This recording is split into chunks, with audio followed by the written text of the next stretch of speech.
हाँ तो दोस्तों, कैसे हैं आप लोग। आज हम लोग पढ़ेंगे क्षितिज भाग 2 का जो व्याख्याएं हैं, व्याख्या संबंधी प्रश्न हैं। अभी हमने इससे पहले काव्यखंड की व्याख्याओं को किया था। अब इसी पुस्तक के गद्य भाग को देखेंगे। तो जैसा कि ये गद्यखंड है और इसमें 6 पार्ट है ना। 1 2 3 4 5 और 6 पार्ट है इसमें।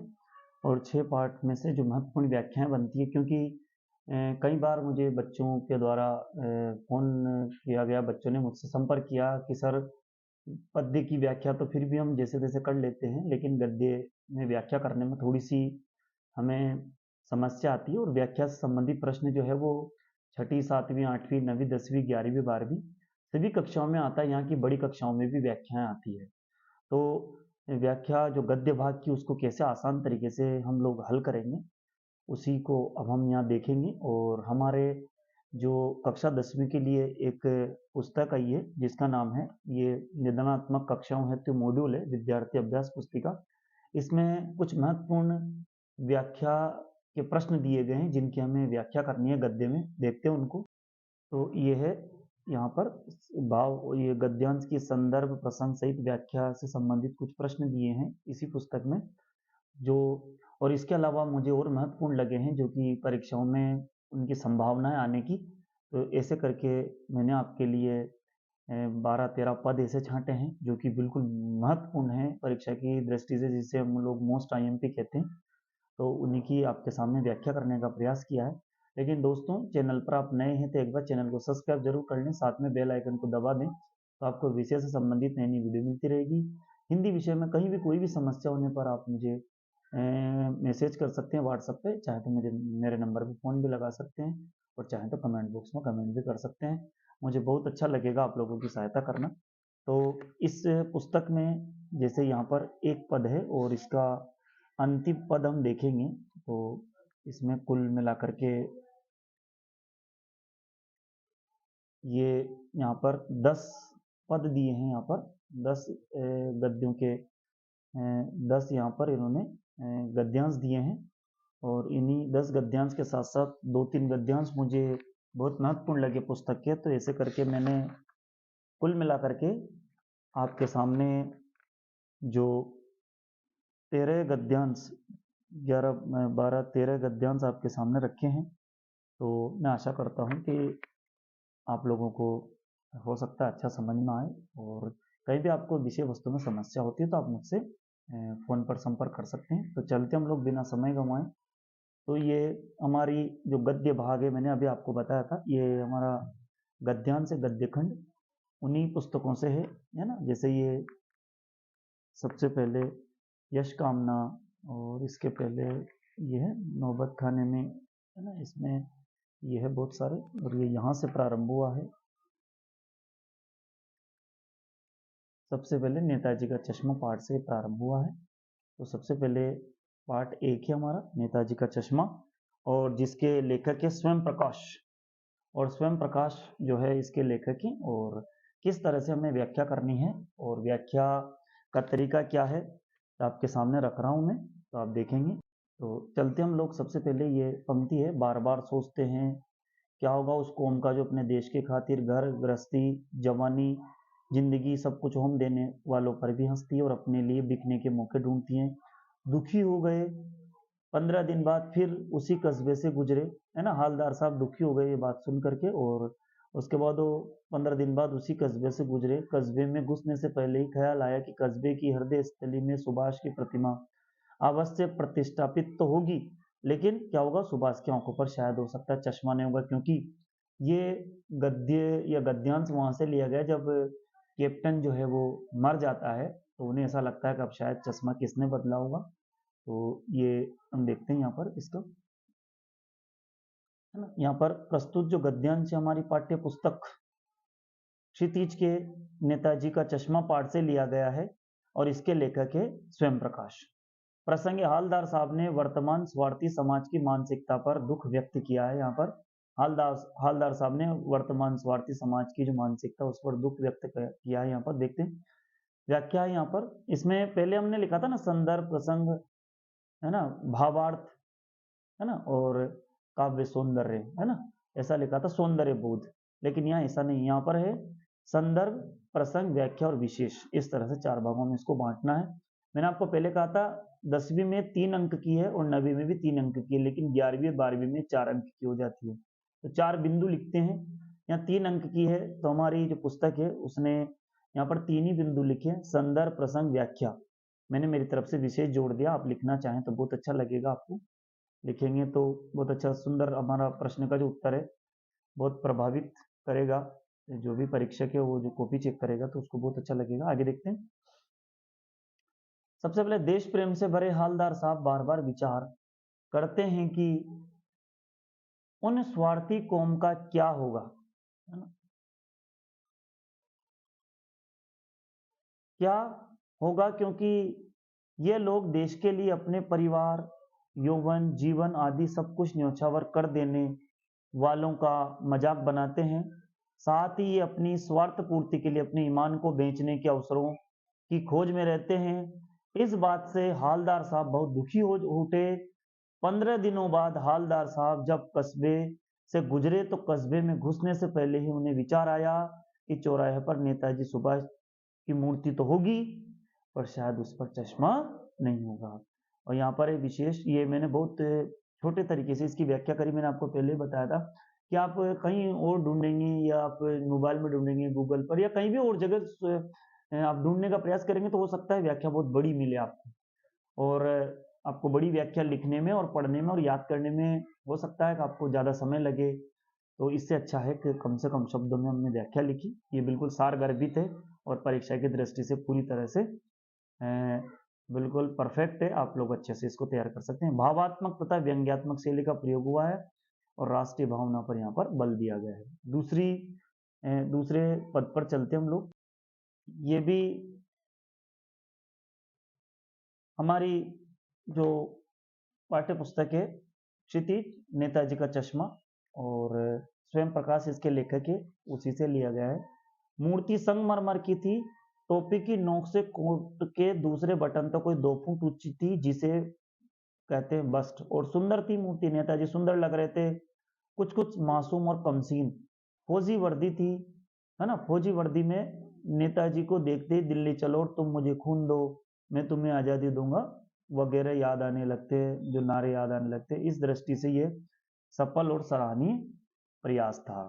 ठीक है, तो हम लोग अब इसकी संदर्भ, प्रसंग और व्याख्या को देखेंगे क्या क्या है इसकी व्याख्या में। तो सबसे पहले देखते हैं यहाँ पर देखो, प्रस्तुत गद्यांश जो है हमारी पाठ्य पुस्तक क्षितिज से लिया गया है। कहाँ से लिया गया? क्षितिज के नेताजी का चश्मा पाठ से लिया गया है, और इसके लेखक जो है वो स्वयं प्रकाश है।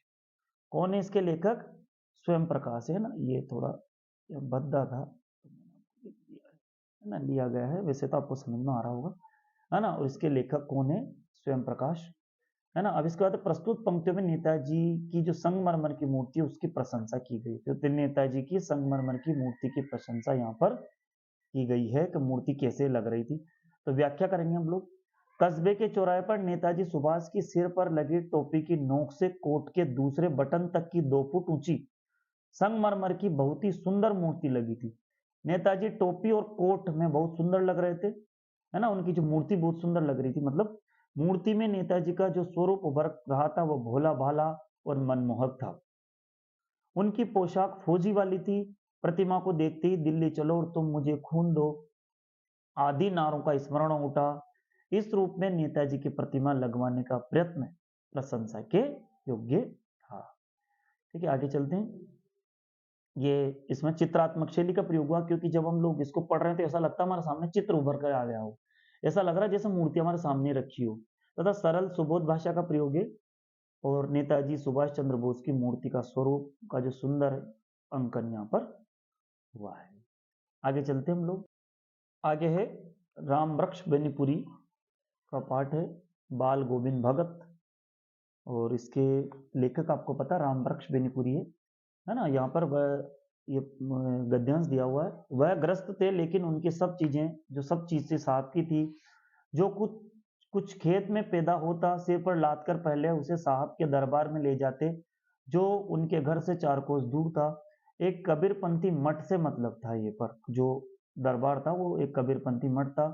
वह दरबार में भेंट रूप रख दिया जाकर प्रसाद रूप में जो उन्हें मिलता, वो क्या करते कि वहां पर अपना जितना भी अनाज होता उसे ले जाते और वहां रखते, और उसके बाद में प्रसाद के रूप में जो मिलता उसे घर लाते और उसी से वो जो है अपना गुजारा करते। ये हमारी पुस्तक में भी ये यहीं से दिया हुआ है, ये आप देखेंगे तो यहाँ से है ना, ये वह ग्रस्त थे, यहाँ से वह दिख रहा होगा आपको, वह ग्रस्त थे लेकिन उनकी सब चीज सांप की थी। जो कुछ खेत में पैदा होता सिर पर लादकर पहले सांप के दरबार में ले जाते, जो कुछ जो उनके घर से 4 कोस दूर था।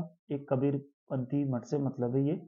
वह दरबार में भेंट रूप में रख लिया जाकर प्रसाद के रूप में जो उन्हें वापस मिलता उसे वो घर लाते और उसी से गुजारा करते। अब इसकी व्याख्या को देखेंगे तो ये व्याख्या है, वह ग्रस्त थे लेना, ये संदर्भ प्रस्तुत गद्यांश हमारी पाठ्य पुस्तक क्षितिज के बाल गोविंद भगत पाठ से लिया गया। इसके लेखक रामबख्श बिनपुरी। मैंने आपको पहले बता दिया, कई बार ऐसी परिस्थिति बन जाए कि आपको लेखक का नाम पता नहीं हो तो फिर आप इस पंक्ति को छोड़ दें, क्योंकि आप गलत तो नहीं लिखे, कम से कम लिखेंगे बहुत अच्छा है, लेकिन आप गलत लिखेंगे तो फिर हमारा जो उत्तर है वो गलत माना जाएगा। तो ध्यान रहे कि ये तो अपने को पता है सही कि क्षितिज पाठ से लिया गया, और पाठ का नाम भी आपको पता होना चाहिए, साथ में लेखक भी पता होना चाहिए, लेकिन लेखक पता नहीं तो आप इसको गलत तो न लिखें, कम से कम भले चाहें तो छोड़ सकते हैं आप लोग।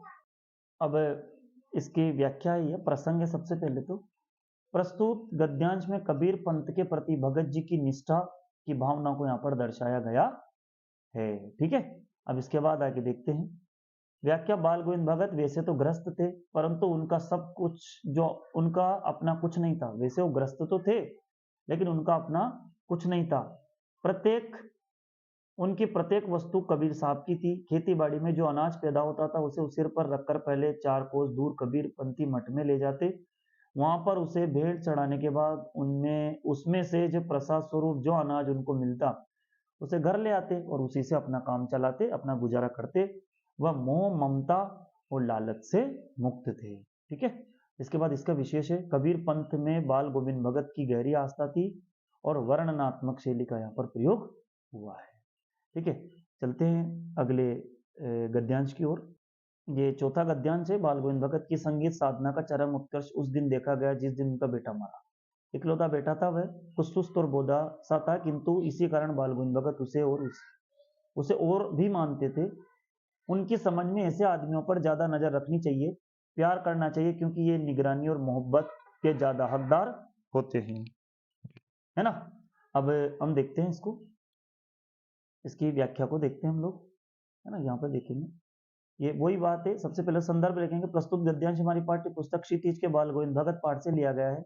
इसके लेखक रामबख्श बिनपुरी है। प्रसंग है ना, इसमें बाल गोविंद भगत के मानवीय रूप का अंकन किया गया। व्याख्या है, बाल गोविंद भगत के बेटे की जिस दिन मृत्यु हुई उस दिन उनकी संगीत साधना अपनी चरम ऊंचाई पर थी। बेटा उनकी इकलौती संतान था, वह निर्बल और मंद बुद्धि था, इसी कारण भगत जी उसे बहुत प्रेम करते थे। उनका मानना था कि इस तरह के लोगों को विशेष देखभाल और प्रेम की आवश्यकता होती है, इसलिए उसको प्रेम और देख रेख का अधिक हकदार मानते थे। ठीक है, ये इसकी व्याख्या हो गई। मैंने आपसे कहा था ना कि आप कहीं और ढूंढेंगे तो हो सकता है बहुत बड़ी बड़ी व्याख्या आपको मिले। व्याख्या का मतलब होता है उसके भाव को हम लोग समझा सके आसान शब्दों में, सरल शब्दों में, है ना। विशेष है, असहाय बच्चे के प्रति संवेदनशीलता दर्शाई गई है, और फिर यहाँ पर विचारात्मक शैली तथा सरल सुबोध भाषा का यहाँ पर प्रयोग हुआ है। फिर अगले गद्यांश की ओर देखते हैं। यहाँ पर बाल गोविंद भगत मझोले कद के गोरे चिट्टे आदमी थे, 60 से ऊपर के ही होंगे। बाल पक गए थे, लंबी दाढ़ी या जटाजूट तो नहीं रखते थे, किंतु हमेशा उनका चेहरा सफेद बालों से जगमग किए रहता था। कपड़े बिल्कुल कम पहनते थे, कमरे में एक लंगोटी मात्र और सिर में कबीर पंथियों की सी कनफटी टोपी। जब जाड़ा आता था एक काली कमली ऊपर से ओढ़े रहते थे, है ना। मैं बता दूं आपको ये भले ज्यादा पंक्तियां दिख रही है, लेकिन कई बार परीक्षा में इसमें से काट करके भी देते हैं, यहाँ इतना दे देते हैं, तो हम लोग को ध्यान रखना है व्याख्या इतने की करनी है। मैंने तो आपकी व्याख्या ये पूरे इस पद्यांश की है, लेकिन जितना भाग परीक्षा में दे हो सकता है वो यहाँ से दे, जैसे कमर में लंगोट और मात्र और सिर में कबीर पंथियों की कनपटी टोपी, जहां से भी दे अपने को उतनी भाग की व्याख्या में करनी है। मतलब जरूरत से ज्यादा व्याख्या हम करेंगे तो फिर शब्दों की संख्या बढ़ जाएगी और फिर हमारा उत्तर जो है वो बड़ा हो जाएगा, उसका कोई मतलब भी नहीं होगा। तो जितना पूछा जाए उतना ही उत्तर हम लिखें। तो सबसे पहले हम लोग इसकी देखते हैं इसको। वही बात है, सबसे पहले लिखेंगे संदर्भ। प्रस्तुत गद्यांश हमारी पाठ्य पुस्तक है ना, यहाँ पर आएगा। प्रस्तुत गद्यांश हमारी पाठ्य पुस्तक क्षितिज के बाल गोविंद भगत पाठ से लिया गया है। इसके लेखक रामवृक्ष बेनीपुरी है। प्रसंग है, यहाँ प्रसंग है गद्यांश में लेखक बाल गोविंद भगत के व्यक्तित्व का वर्णन यहाँ किया गया है कि वो कैसा व्यक्तित्व था उनका, उनकी जो जो शारीरिक व्यवस्था कैसी थी, कैसे दिखते थे वो, तो उनका व्यक्तित्व भी कितना महान था, इस बात को यहाँ देखेंगे। बाल गोविंद भगत गोरे रंग के मंजोले कद काटे के थे। उम्र 60 के करीब होगी। सिर पर सफेद बाल थे और सफेद दाढ़ी चेहरे पर चमक रही थी। कपड़ों के नाम पर कमर में लंगोट और सिर पर कबीर पंथी टोपी थी। ठंड के दिनों में काला कंबल ओढ़ते थे। नाक की छोर से लेकर पूरे मस्तक पर चंदन का टीका लगाते थे और गले में तुलसी की जड़ों की माला पहने हुए होते हैं।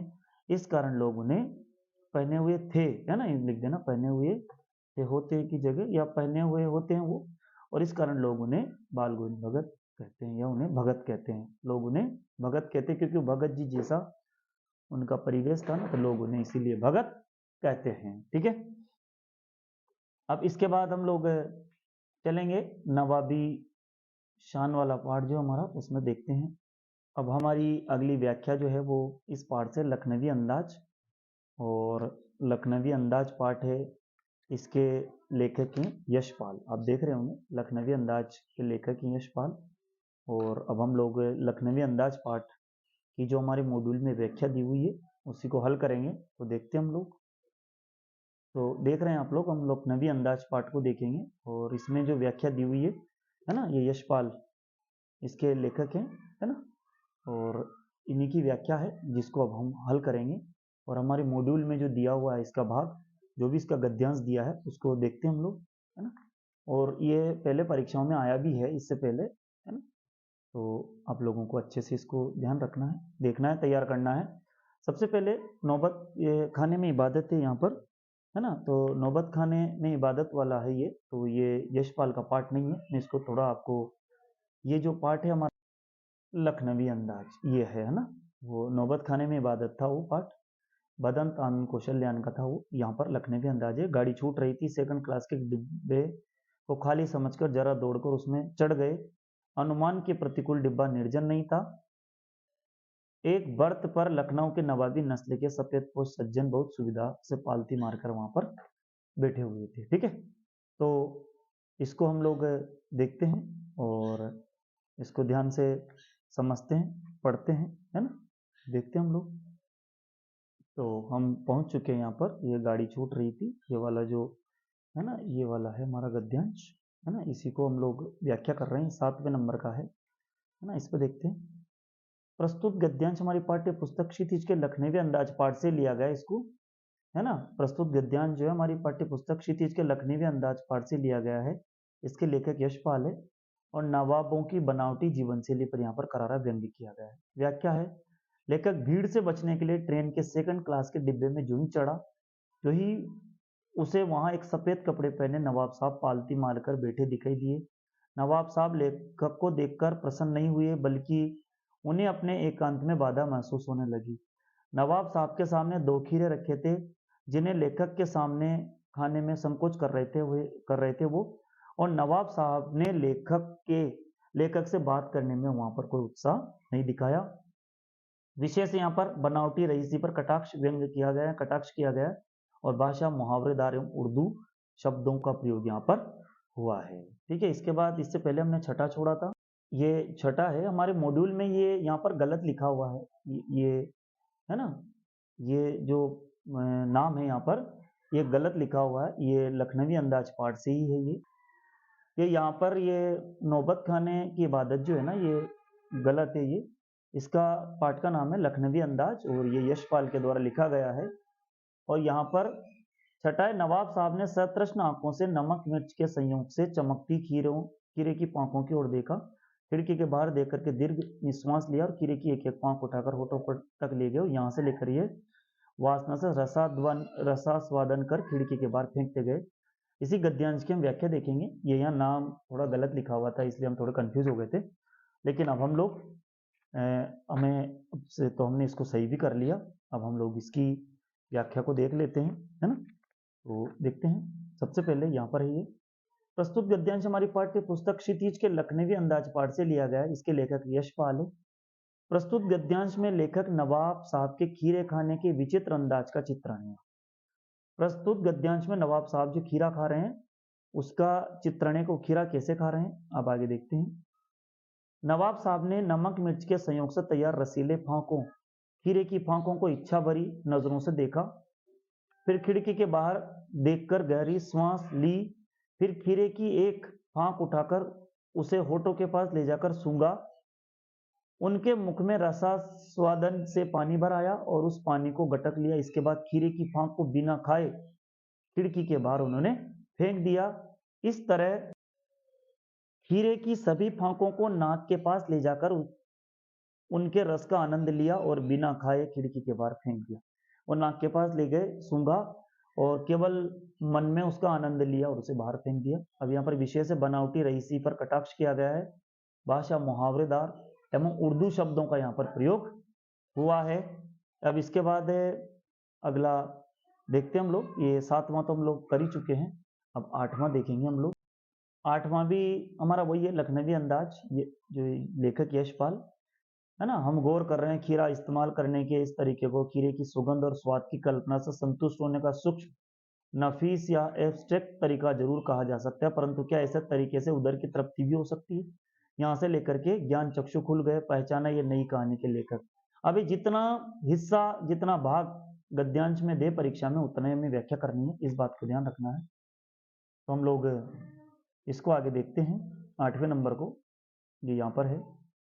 प्रस्तुत गद्यांश हमारी पाठ्य पुस्तक क्षितिज के लखनवी अंदाज पाठ से लिया गया है। इसके लेखक यशपाल है। प्रसंग है नवाबों की बनावटी जीवन शैली पर करारा व्यंग्य। यहाँ पर लेखक नवाब साहब द्वारा खीरे को सूंघकर बाहर फेंकने के तरीके को बड़े ध्यान से देख रहा था। वह सोचने लगा कि यह तरीका बारीक, बढ़िया और अमूर्त भली हो, लेकिन क्या इससे पेट भरा जा सकता है। इसके बाद नवाब साहब ने ऐसे डकार मारी जैसे पेट बहुत भर गया हो। खाया ही नहीं उनने खीरा और उनको ऐसा लगा तो उनका पेट भर गया। तभी नवाब साहब ने लेखक की ओर देखकर कहा कि खीरा स्वादिष्ट होता है लेकिन आसानी से नहीं पचता। यह सुनकर लेखक के ज्ञान रूपी नेत्र खुल गए और उसे नई कहानी के लेखक जो है मिल गए। यहाँ पर विशेष से बनावटी रईसी पर कटाक्ष किया गया है। भाषा मुहावरेदार एवं उर्दू शब्दों का यहाँ पर प्रयोग हुआ है। आगे देखते हैं, मनुभंडारी का पाठ है। अब आगे एक कहानी ये भी, चलते हैं वहां पर।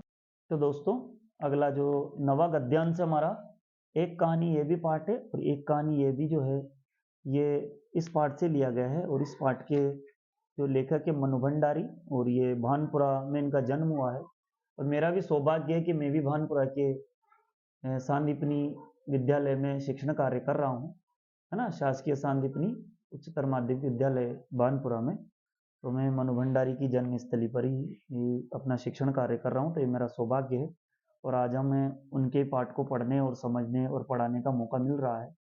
तो इस पाठ की व्याख्या का जो पद हमारे मॉड्यूल में दिया है उसको देखेंगे हम ध्यान से। देखें यहाँ पर एक कहानी है भी। पिता के ठीक विपरीत थी हमारी बेपड़ी लिखी माँ, धरती से कुछ ज्यादा ही धैर्य और सहन शक्ति, मनुभंडारी शायद उनमें, है ना।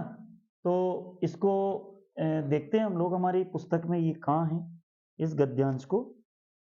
ये यहाँ से पिता के ठीक विपरीत थी हमारी बेपड़ी लिखी माँ, धरती से कुछ ज्यादा ही धैर्य और सहन शक्ति थी उनमें, शायद उनमें।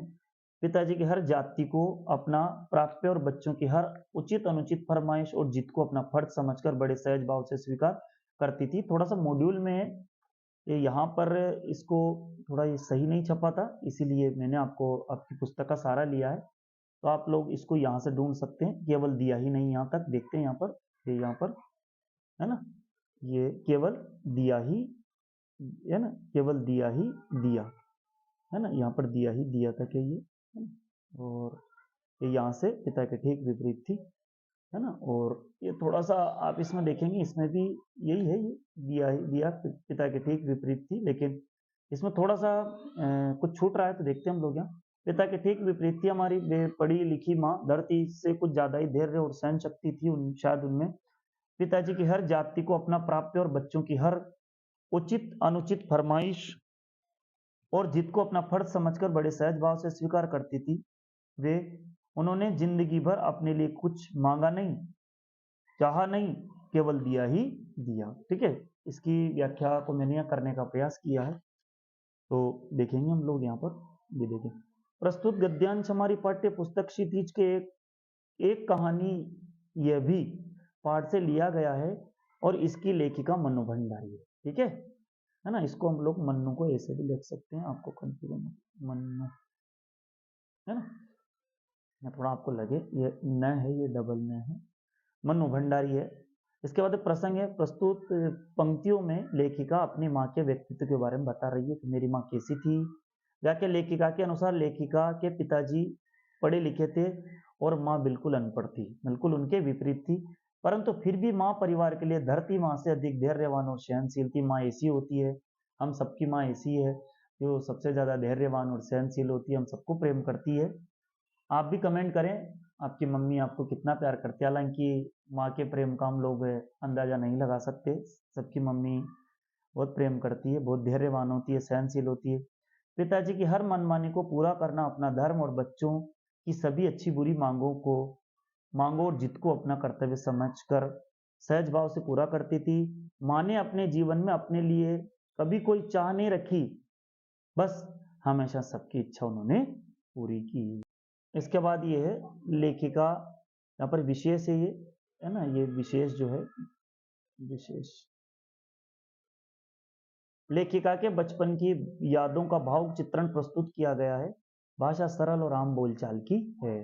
अब आगे देखते हैं हम लोग। ये अगली जो हमारी 10वीं व्याख्या है, गद्यांश है, ये भी एक कहानी, यह भी पाठ से ही है। ये मनु भंडारी का जो पाठ है, एक कहानी, ये भी इसी से लिया गया है। ये देखते हैं इसको। तो यश कामना, बल्कि कहूं कि यश लिप्सा पिताजी की सबसे बड़ी दुर्बलता थी, उनके जीवन की धुरी था।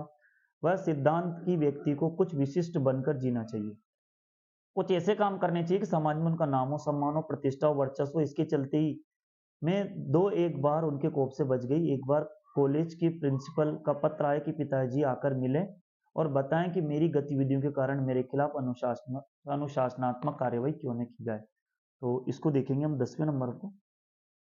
सबसे पहले वही है संदर्भ है, प्रस्तुत गद्यांश हमारी पाठ्य पुस्तक क्षितिज की एक कहानी, ये भी पाठ से लिया गया है।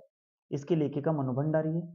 फिर आगे प्रसंग है, प्रस्तुत पंक्तियों में लेखिका अपने पिता के व्यक्तित्व के बारे में बता रही है। फिर व्याख्या है, लेखिका लिखती है कि यश प्राप्ति की इच्छा उनके पिताजी की बहुत बड़ी कमजोरी थी, साथ ही जीवन का लक्ष्य भी थी। वे चाहते थे कि समाज में उनका नाम, सम्मान, प्रतिष्ठा और अधिकार हो। वे एक विशिष्ट पहचान चाहते थे। इसी कारण लेखिका भी कई बार उनके गुस्से से बची। एक बार लेखिका द्वारा कॉलेज में अनुशासन भंग करने पर प्रिंसिपल का पत्र आया और पिताजी को बुला और कहा कि क्यों न लेखिका के विरुद्ध अनुशासनात्मक कार्रवाई की जाए। और ये लेखिका के बचपन की यादों का भावुक चित्रण यहाँ प्रस्तुत हुआ है। भाषा सरल और आम बोलचाल की है। फिर अगला है 11वां, ये भी मनु भंडारी का ही है ना, जो एक कहानी, ये भी इसको देखते हैं हम लोग। दोस्तों हमारा जो मॉड्यूल है, मॉड्यूल में अब आगे की मैंने 3 जो है, जो भी परीक्षा की दृष्टि से महत्वपूर्ण थे, जो कि अभी तक ये परीक्षाओं में आए हैं और आने की संभावना है, मैंने मेरी तरफ से ये लिखा है। ये आपको मॉड्यूल में 10 ही थे, 11वें में यहाँ से लिखा मैंने। ये पितृगाथा मैं इसलिए नहीं गा रही हूँ, है ना, यहाँ से लेकर के, और ये यहाँ पर है, खूबियाँ मेरे गुथी हुई है और दुबली पतली सी, है ना। अब आगे देखते हैं यहाँ पर 11वें का। ये यहाँ पर है, मेरे व्यक्तित्व के ताने बाने से गुथी हुई है, या कि अनजाने अनचाहे कि उनके व्यवहार ने मेरे भीतर किन ग्रंथियों को जन्म दे दिया है। ये परीक्षा में आया है और ये 2-3 बार आ चुका है, तो मैं सोच रहा हूँ कि ये महत्वपूर्ण लगा मुझे, तो मैंने इसीलिए इसको भी आपके सामने रख दिया है। तो ये आप ध्यान से देख लें। अब इसको हम लोग देखते हैं, इसकी व्याख्या को।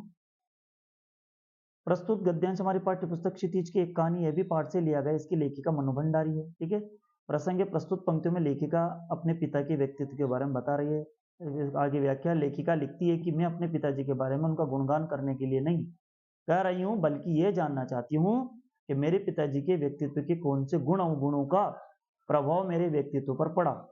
पिताजी ने जाने अनजाने में जो व्यवहार मेरे साथ किया है, उसमें मुझसे कौन सी ग्रंथ उससे मुझ में कौन सी ग्रंथियों ने जन्म लिया है, मैं ये सब देखना चाहती हूँ, है ना। यहाँ से देखेंगे तो पिताजी ने जाने अनजाने में जो व्यवहार मेरे साथ किया है, उससे मुझ में कौन सी ग्रंथियों ने जन्म लिया है, मैं देखना चाहती हूँ।